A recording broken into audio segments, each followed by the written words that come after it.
Spider-Man को हुन् त स्पाइडरम्यान? स्पाइडरम्यान पक्राउ परेको समाचार त हामीले सुन्यौँ अनि देख्यौँ, तर स्पाइडरम्यान को हो र किन उनलाई स्पाइडरम्यान भनियो त भन्ने कुरा धेरैलाई थाहा नहुन सक्छ। उनको असली नाम हो राकेश राई। सिक्किमको अपराध इतिहासमा धेरै पटक आएको नाम।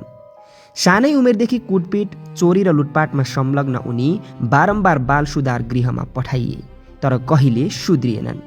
बरु हरेक पटक फरार हुने कलामा निपुण हुँदै गए। उनको शरीर फुर्तिलो, गति छरितो र भवनका भित्तामा सहजै चढ्न सक्ने असाधारण क्षमता भएको व्यक्ति। यही कारणले उनलाई पछि स्पाइडरम्यान भनेर चिनियो। तर यो कुनै सुपर हिरोको नाम होइन, अपराधको अँध्यारो नाम थियो।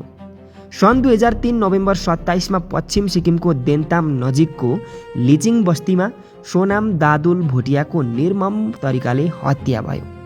केही हप्तापछि बिना सुब्बाको शव बाघपुल नजिक झोडाभित्र फेला पर्यो। यी दुवै घटनाका पछाडि थिए राकेश राई उर्फ स्पाइडरम्यान र उनका साथीहरू। बिना सुब्बालाई सिक्किमबाट अपहरण गरी बाघपुल पुर्याएर निर्मम तरिकाले हत्या गरिएको भन्ने प्रकारको भनाइ छ। सत्र अदालतले भने सन् 2011 मा उनीहरूलाई निर्दोष ठहर गर्यो, तर सिक्किम उच्च अदालतले 2012 अप्रिल 20 मा त्यो फैसला उल्ट्याएर राकेश राई र तेन्जिङ तामाङलाई आजीवन कारावासको सजाय सुनायो।